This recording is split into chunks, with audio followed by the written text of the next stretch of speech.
Cher ami, regarde cette vidéo jusqu'à la fin et laisse un commentaire. Bon visionnage.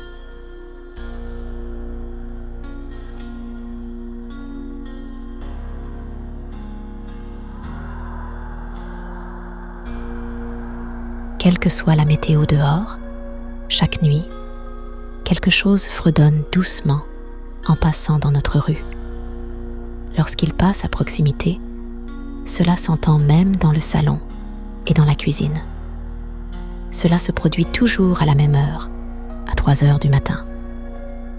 Au début, le son est faible, venant de quelque part dans l'allée voisine de la demeure de Carson. Nous vivons au milieu de la rue, ce qui fait que le siffleur passe à côté de nous, disparaissant dans un cul-de-sac sombre. Autrefois, ma sœur et moi nous faufilions souvent en secret dans la cuisine pour écouter le sifflement. Cela ne plaisait pas à maman et papa. Si nous nous faisions prendre, ils nous administraient une petite réprimande à cause de notre respect pour la règle importante. Ne tente pas de voir le siffleur. Mon quartier est un endroit étrange. J'y ai vécu depuis l'âge de 6 ans et je l'aimais. Les petites maisons confortables avec des jardins décents où l'on pouvait se dégourdir. Lorsque j'ai eu 13 ans, en octobre, j'ai fait la connaissance de nombreux camarades de classe ici.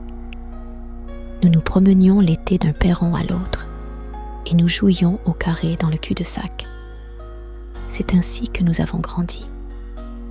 Maintenant que je suis suffisamment adulte, je comprends à quel point mon enfance a été heureuse. Seules 2 choses étranges ont un peu assombri notre vie: le sifflement nocturne et la chance. Le siffleur ne m'a jamais inquiétée, car je ne l'entendais pas depuis ma chambre. D'ailleurs, maman et papa n'aimaient pas parler de lui. Alors, j'ai cessé de demander. Papa est un type costaud, grand et calme. Il a un accent depuis qu'il a emménagé aux États-Unis lorsqu'il était enfant. Sa famille vient des îles. Comment les appelle-t-il ? Avec l'arrivée du siffleur, mon père perd son calme. Il parle un peu plus vite. Ses yeux bougent un peu plus brusquement.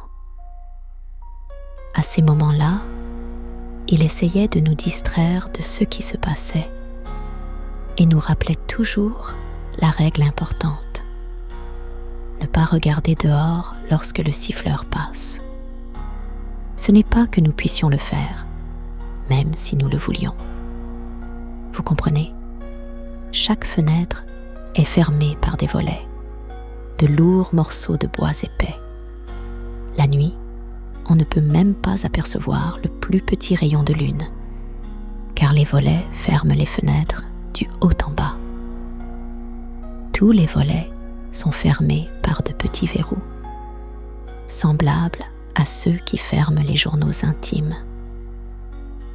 Avant que nous nous couchions, papa ferme ses verrous chaque nuit et il garde la clé dans sa chambre. Maman, je ne sais pas ce qu'elle pense du siffleur. J'ai vu elle, par la fente de la porte de ma chambre, dans le salon, juste avant que le sifflement ne commence. 1 fois ou 2 par mois, peut-être. Maman, habituellement, était assise sur le grand divan rouge et écoutait la nuit avec attention. Chaque nuit, le siffleur fredonnait le même air. Vous vous souvenez ? J'ai mentionné 2 étrangetés de l'endroit où j'habite. En plus de notre siffleur nocturne, tous nos voisins sont incroyablement chanceux. Papa n'aime pas ces conversations et c'est difficile à expliquer de manière rationnelle. Mais il semblerait que des coïncidences agréables se produisent souvent avec les habitants du quartier. Généralement, ce sont de petites choses. Gagner à la loterie, une promotion inattendue au travail, trouver un vieux trésor enfoui dans le jardin. Eh bien, vous savez, une chance naturelle. Qu'est-ce que le mal dans un beau temps? Grâce à lui, les jardins regorgent de récoltes à l'automne. 1 million de petites bénédictions, c'est ce que j'ai entendu dire à maman. Cependant, la raison principale pour laquelle nous sommes restés ici et avons déménagé ici initialement, c'est ma sœur Nola. Elle était malade depuis la naissance, quelque chose avec les poumons. Nous ne pouvions même pas l'amener à la maison. Nous la visitions de temps en temps à l'hôpital. Je me souviens, elle était si petite comparée aux autres bébés. À la place d'elle, c'était une machine qui respirait. Nous avons déménagé ici pour être plus près de l'hôpital. Bientôt, après notre arrivée, l'état de Nola a commencé à s'améliorer. Les médecins n'ont jamais pu déterminer la raison, attribuant cela à leur propre compte, bien que nous ayons compris que la raison leur était inconnue. Mes parents et moi savions. L'amélioration de l'état de Nola était l'un des millions de petites bénédictions. C'est pourquoi nous sommes restés ici, même après avoir appris cela. De temps en temps, pour chaque petit miracle qui se produisait, quelque chose de mauvais se produisait. La dernière chose ne se produisait que si l'on regardait le siffleur. Vous comprenez, nos voisins avaient une délégation d'accueil. Ils se sont vantés de leur gratin de macaroni, nous ont offert un panier et des cigares de manille enveloppés de journaux. C'est ainsi qu'ils accueillaient tous les nouveaux arrivants, très amicalement. Le jour de notre arrivée, nous avons été accueillis par 4 personnes. Les délégués ont bavardé aimablement avec ma famille, m'ont donné un Snickers, ont tenu Nola un peu dans leurs bras. C'était la première semaine qu'elle passait hors des murs de l'hôpital. Donc, ils étaient extrêmement prudents. Ensuite, les gens de la délégation ont demandé à parler à mes parents en privé, ce qui m'a valu d'être envoyée dans ma chambre, d'où j'ai pu entendre presque chaque mot. La délégation d'accueil leur a raconté à ma mère et à mon père à propos du voisinage exceptionnellement excellent de ce quartier, sauf pour une petite étrangeté préalable. Et puis, ils leur ont raconté à propos du sifflement inexplicable qui commence chaque nouveau jour à 3 heures et se termine 5 minutes plus tard. Le sifflement lui-même est faible et ne causera jamais de douleur, ont dit nos nouveaux voisins, tant que nous ne regardons pas la source du son. Approximativement à ce moment-là, l'atmosphère dans la chambre s'est tendue imperceptiblement et j'ai collé mon oreille à la porte jusqu'à la douleur, essayant de ne pas rater un seul mot. Pour ceux qui essayaient de voir le siffleur, la pièce de la chance se retournait, parfois de manière fatale. Un nuage noir suivait à leurs heels. Tout ce qui pouvait tourner mal, tournait mal. L'emballage des cigares de manille apportés par les délégués était entièrement composé de coupures de journaux, d'histoires d'accidents de la route et de vies brisées, de suicides publics et de coïncidences monstrueuses. « Pas tout le monde meurt », disait le chef de la délégation à mon père. « Mais la vie les quitte. Même s'ils sont vivants, il n'y aura plus jamais de lumière dans leurs yeux, ni de feu en eux-mêmes. Seulement une coquille vide. » Comme je l'ai compris à l'époque, maman n'a pas pris cela au sérieux.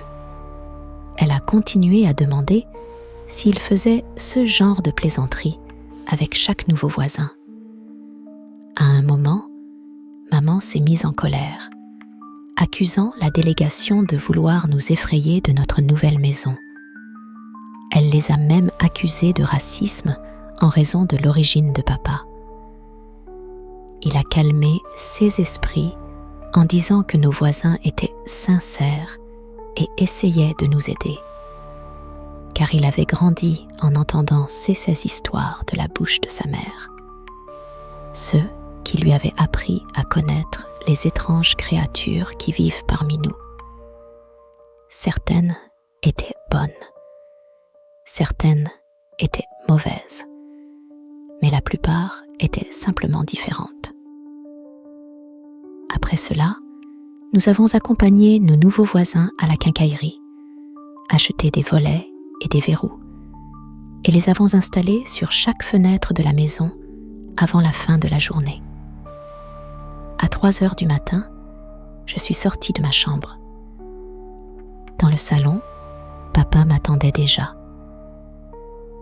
Il était assis sur le divan, tenant ma petite sœur dans ses bras. Papa a mis son doigt sur ses lèvres, puis a tapoté le divan à côté de lui. Je me suis assis et j'ai écouté. Et exactement à 3 heures du matin, nous avons entendu le sifflement. Il apparaissait et disparaissait, comme nos voisins l'avaient dit. Le sifflement revenait chaque nuit, mais nous ne regardions pas, chaque jour nous délectant du million de petites bénédictions. Nola respirait toute seule, devenue avec les années une fille robuste et intelligente. Papa était même entré dans la délégation d'accueil. Nous n'avions pas souvent de nouveaux voisins, car qui voudrait quitter cet endroit? Cependant, lorsqu'une nouvelle famille arrivait, papa, en tant que membre de la délégation, leur apportait une gratin de macaroni, un panier cadeau et des cigares de manille emballés.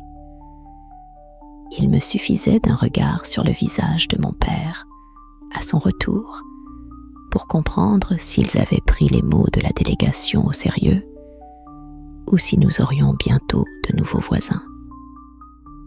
Il n'y a pas si longtemps, une nouvelle famille a emménagé dans la maison en face. Le précédent propriétaire, Madame Madi, était décédée à un âge très avancé. Elle avait vécu une longue et glorieuse vie. Il semblait que nos nouveaux voisins s'étaient intégrés, comme s'ils avaient toujours été là. Ils avaient cru à la délégation d'accueil, avaient écouté le conseil de papa concernant les volets. Ils avaient un bébé en bas âge. Quels que soient les articles de journaux contenus dans l'emballage des cigares, quelles que soient les preuves apportées par papa, il ne nous permettait jamais de les voir. Mais je pense qu'il était terrifiantement convaincant, car nos voisins avaient survécu aux premiers mois sans problème. Une nuit, lorsque nos nouveaux voisins durent quitter la ville et laissèrent leur fils, Holden, avec nous. Il avait 12 ans, 1 an de moins que moi. Jusqu'à cette nuit, je n'avais pas eu l'occasion de bien discuter avec lui. Cependant, dès que ses parents l'ont laissé avec nous pour dîner, j'ai éprouvé un mauvais pressentiment. « Vous savez qui siffle toujours la nuit ?» demanda Holden, dès que ses parents eurent quitté la pièce. Je me suis regardée avec ma sœur. « Nous ne parlons pas de cela, » ai-je répondu. « Je parie que c'est le cinglé qui habite dans la grande maison jaune au coin, » déclara Holden avec assurance. « Monsieur Toles ?» demanda ma sœur. « Ce n'est pas possible, il est très gentil. »« Nous ne parlons pas de cela, » répétai-je. « Allons mieux dans ma chambre et jouons à Nintendo. » Les heures suivantes, nous avons passé le temps à jouer à des jeux et à manger du pop-corn. Ensuite, nous avons regardé des dessins animés. Une nuit ordinaire, mais l'inquiétude grandissante de Holden planait simplement dans l'air. Ensuite, les parents nous ont souhaité une bonne nuit, ont fermé les fenêtres et sont allés se coucher. Après cela, Holden est sorti de son sac de couchage et s'est approché de mon lit où j'étais assis avec Nola. « Vous avez essayé de regarder ?» demanda Holden. « Il va venir maintenant. » Comme dans la plupart des nuits, nous avons reporté le sommeil à plus tard. Je me suis aperçue, avec un certain trouble, qu'il avait raison. Il était déjà presque 3 heures du matin. Comprenez, je ne peux pas. Je ne peux simplement pas essayer de regarder parce que mon père ferme les fenêtres chaque nuit et cache la clé. Il a dit d'une seule traite, m'ignorant complètement.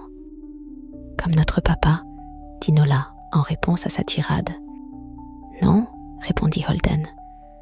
Non, il ne cache pas. Votre père ferme les fenêtres, oui, mais il ne cache pas la clé. Il la garde sur sa chaîne habituelle. Et, demandai-je, soupçonnant que je connaissais déjà la réponse à ma question. Parce qu'après toutes ces années passées ici, papa ne se souciait plus de l'endroit où se trouvait la clé la nuit, parce qu'il savait que nous avions pris cela au sérieux. Et après que ton père a fermé les volets, et avant que tes parents ne soient allés se coucher, je suis allée aux toilettes. Et sur le chemin du retour, j'ai pu jeter un coup d'œil dans leur chambre, et j'ai vu la chaîne sur la table de nuit. Et peut-être que complètement par hasard, je suis entrée et j'ai emprunté la clé des fenêtres. Mensonge, fut tout ce que je pus répondre. J'ai précipité vers la chambre de mes parents, mais je me suis arrêtée à la porte. Si Holden ne mentait pas, papa allait se fâcher. Se fâcher à tel point que la seule idée de cela me faisait déjà peur.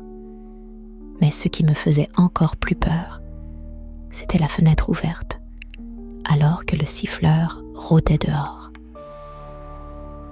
En entr'ouvrant la porte, j'ai plongé mon regard dans l'obscurité opaque. Après avoir pris une profonde inspiration, j'ai pénétré dans la chambre. À 2 pas dans l'obscurité, je me suis figée. Le sifflement a retenti et je l'entendais, juste dans la chambre de mes parents. Je n'aurais jamais cru qu'ils l'avaient entendu depuis leur déménagement. On ne nous avait jamais rien dit à ce sujet. Je ne pense pas que j'aurais pu dormir dans cette chambre. Je me tenais debout, écoutant le sifflement qui se rapprochait, hésitant à savoir si je devais allumer la lumière ou réveiller papa. Les sons feutrés venant du salon m'ont ramené à la réalité. Holden et Nola se tenaient debout près de la fenêtre à côté de l'entrée principale. Holden n'avait pas menti. J'ai vu qu'il tripotait le verrou. Puis, un déclic a retenti. Il avait la clé. Holden éclata de rire. À côté de lui, Nola se tenait debout, légèrement voûtée. Elle devait avoir peur et être curieuse en même temps. Le sifflement provenait de quelque part près de notre maison. Le temps s'était figé. L'aiguille des heures semblait collée au cadran. Mais je bougeais. Je n'avais jamais été sérieusement impliquée dans le sport. Cependant, la distance entre moi et Nola avait disparu en un instant. Je ne détachais pas mes yeux d'elle, tout en entendant Holden tirer les volets, déterminé à les ouvrir complètement. Un déclic suivit, et le sifflement, qui provenait de l'autre côté de la fenêtre, devint insupportablement fort. Cependant, Nola était déjà dans mes bras. Il me restait juste à la tourner, de manière qu'elle ne voie pas ce qui se passait derrière la fenêtre. En même temps, j'ai fermé les yeux. Les volets ont claqué avec un bruit assourdissant en s'ouvrant complètement. Le sifflement s'est arrêté. Nola tremblait dans mes bras. « Ne regarde pas, d'accord ?» lui ai-je supplié. « Ne te retourne pas. » Nous étions debout de manière qu'elle regardait dans le couloir, et moi, vers la fenêtre. Mes yeux étaient toujours fermés. J'ai senti son hochement de tête à travers mon épaule. De ma main libre, j'ai essayé d'atteindre Holden. En saisissant son bras, j'ai senti qu'il tremblait. Il frissonnait plus fort que Nola. « Holden ?» ai-je demandé. Le silence. Je me suis étirée plus loin et cautelusement palpé la fenêtre. Le verre gelait mes doigts. Il était beaucoup plus froid qu'il ne devrait l'être à cette époque de l'année. J'ai essayé de trouver le cordon des rideaux. Plus je cherchais, plus le verre devenait chaud et une légère vibration en émanait. Je ne voulais pas imaginer ceux qui se trouvaient de l'autre côté. Enfin, j'ai saisi le cordon et l'ai tiré. Les rideaux sont tombés, nous isolant de ceux qui se cachaient de l'autre côté. Enfin, j'ai décidé d'ouvrir les yeux. Dans la lumière faible qui filtrait de la cuisine, j'ai distingué Holden, petit et pâle, fixant le regard sur la fenêtre voilée. Il s'est tourné vers moi et a hurlé. Tout s'est noyé dans un tourbillon de mouvements. La lumière s'est allumée dans le couloir, puis dans le salon. Les pas de mes parents ont résonné sur le plancher de bois. Je ne me suis pas retournée vers eux. Mes yeux étaient rivés sur Holden. Dans la lumière vacillante, il avait l'air plus blanc que le marbre. Une fine traînée de sang coulait le long de son menton. Il semblait avoir fortement mordu sa lèvre et avait apparemment mouillé son pantalon. « Qu'est-ce qui s'est passé ?» La voix de papa a retenti derrière moi. J'ai réussi à détacher mon regard de Holden et me suis retournée. Il a regardé. Je n'avais jamais vu, de toute ma vie, papa avoir peur de quoi que ce soit. Mais cette nuit-là, une vieille et détestable peur a glissé sur son visage. La peur d'un parent. Seulement Holden, a-t-il bredouillé. J'ai hoché la tête. Papa a soupiré bruyamment. Il avait l'air tellement soulagé que pendant un instant, j'ai eu l'idée qu'il allait se mettre à danser. Mais dès qu'il a regardé Holden, son expression a changé. Étrangement, se reprochait-il sa joie dans de telles circonstances? Il y a eu un coup à la porte. Nous nous sommes figés. Holden a octé. « Ne réponds pas », a dit maman. Elle se tenait au seuil du corridor. J'avais toujours cru qu'elle était sceptique et se moquait de papa à propos des fenêtres et du sifflement. Mais cette nuit-là, il n'y avait plus d'incrédules. J'ai remarqué que mes parents tenaient chacun une batte de baseball. Ils devaient les avoir gardées dans leur chambre, au cas où. Le coup a résonné à nouveau, cette fois un peu plus fort. « S'il vous plaît, n'ouvrez pas », a chuchoté Holden. Papa s'est approché de lui avec précaution, l'a entouré de ses bras et l'a serré fort contre sa poitrine. « Nous n'ouvrirons pas », a promis papa, toujours tenant la batte. « Cette nuit, personne n'entrera ici. » Boum, boum, boum! Cette fois, le coup était suffisamment fort pour faire trembler la porte. Holden a hurlé à nouveau et Nola s'est agrippée à mon cou, essayant de se rapprocher de moi, de devenir la plus petite possible. Maman s'est approchée et, s'agenouillant, m'a entourée avec Nola dans ses bras. « J'appelle la police », a chuchoté maman à papa. Le coup a instantanément cessé. Papa s'est retourné vers nous. Il a été interrompu par un brusque passage d'un vacarme furieux à la porte à un poli toc toc toc. Police a retenti de l'autre côté de la porte. La voix dehors ressemblait exactement à celle de maman, comme si un perroquet était derrière la porte. Police, appelle. Police, toc toc toc. Police. Maman nous a serrés plus fort dans ses bras. Je ne pense pas que le téléphone aidera, a répondu mon père. Comment allons-nous savoir qui est derrière la porte?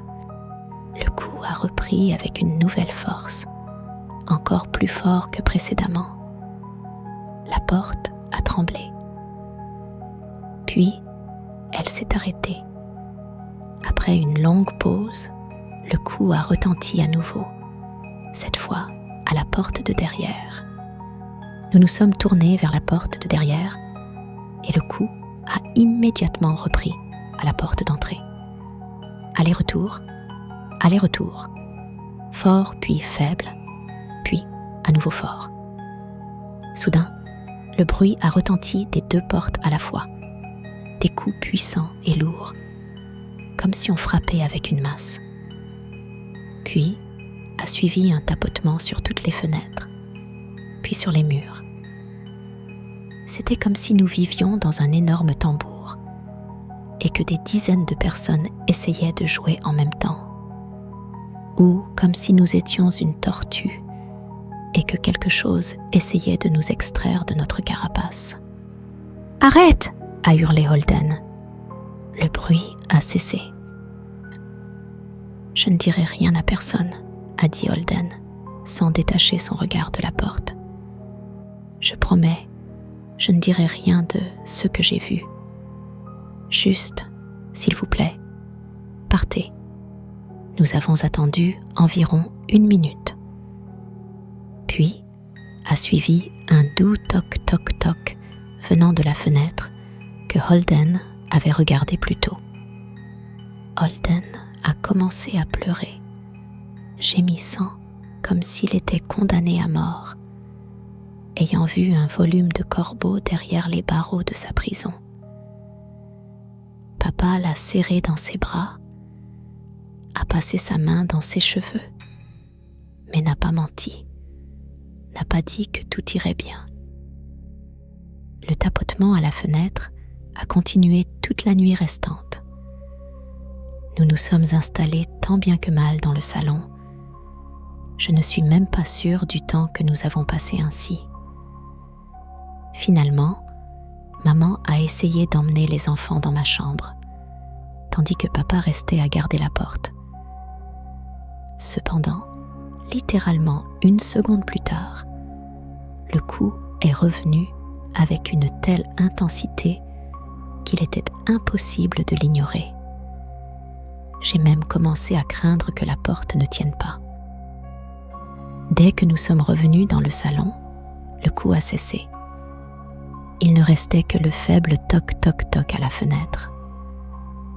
Cette nuit-là, personne parmi nous ne s'est endormi. Le tapotement s'est arrêté environ à 7 heures du matin, à peu près à la même heure où se lève le jour. Nous avons attendu encore 2 heures avant que papa n'ouvre les volets et n'enlève les rideaux des fenêtres. Mais d'abord, il nous a emmenés dans la chambre parentale. Papa a ouvert la porte avec un peu de bruit avant de revenir vers nous. Les parents de Holden sont revenus pour le déjeuner. Maman et papa ont conduit Holden chez lui et sont restés longtemps. Nola et moi les avons regardés partir par la fenêtre. Elle s'est tenue près de moi tout le jour, essayant de rester le plus près possible, parfois me prenant la main. Les parents sont revenus avec un air sombre, mais n'ont pas raconté ce qui s'était dit avec la famille de Holden. Il faisait un dimanche ensoleillé derrière la fenêtre, donc nous avons commandé une pizza et avons passé la journée à regarder des films et des dessins animés ensemble. Cette nuit-là, tout le monde a dormi dans ma chambre. Nola et maman dans mon lit, et papa s'est installé dans un fauteuil où il s'est endormi. Cette nuit-là, il n'y a pas eu de coup. Et pendant les nuits suivantes, il n'y en a pas eu non plus. La semaine suivante, nous n'avons pas vu beaucoup Holden et ses parents. Mais le jeudi, un camion de déménagement s'est arrêté devant leur maison. Nola et moi, après l'école, avons regardé comment ils emballaient jusqu'au soir. Ce qui m'a le plus frappé, c'est comment Holden et ses parents avaient l'air. Tous les trois étaient pâles, avec des visages renfrognés, des yeux ternes et des regards distants. Même de l'autre côté de la rue, on sentait que quelque chose n'allait pas. La famille de Holden est partie avant le coucher du soleil. Je me suis souvenu des mots prononcés par le chef de la délégation d'accueil lorsque nous avons emménagé ici. Pas tous ceux qui ont vu le siffleur meurent, mais ceux qui survivent perdent la lumière et vivent une vie remplie de malchance. 1 million de petits malheurs. Probablement, les parents de Holden avaient également vu, soit pour le réconforter s'il ne croyait pas, soit pour partager son fardeau s'il croyait. Parfois, je regarde Nola, heureuse, jeune et vivante. C'est un spectacle plutôt charmant. Cependant, je ne peux pas m'empêcher de me demander ce qui se serait passé si j'avais été plus lent, si elle avait regardé par la fenêtre. Aurais-je regardé? L'aurais-je réconforté? Aurais-je partagé son fardeau? Je suis sincèrement heureux de ne jamais connaître la réponse à cette question. Nous vivons encore dans cette maison, dans ce quartier. Nous entendons encore notre siffleur chaque nuit. Les bénédictions, la chance, tous ces biens sont trop précieux pour partir. Cependant, nous sommes prudents. Nous n'avons plus d'amis qui restent pour la nuit. Et papa cache la clé très, très bien. Ce n'est pas que nous essayons de regarder. Certaines choses sont mieux laissées invisibles.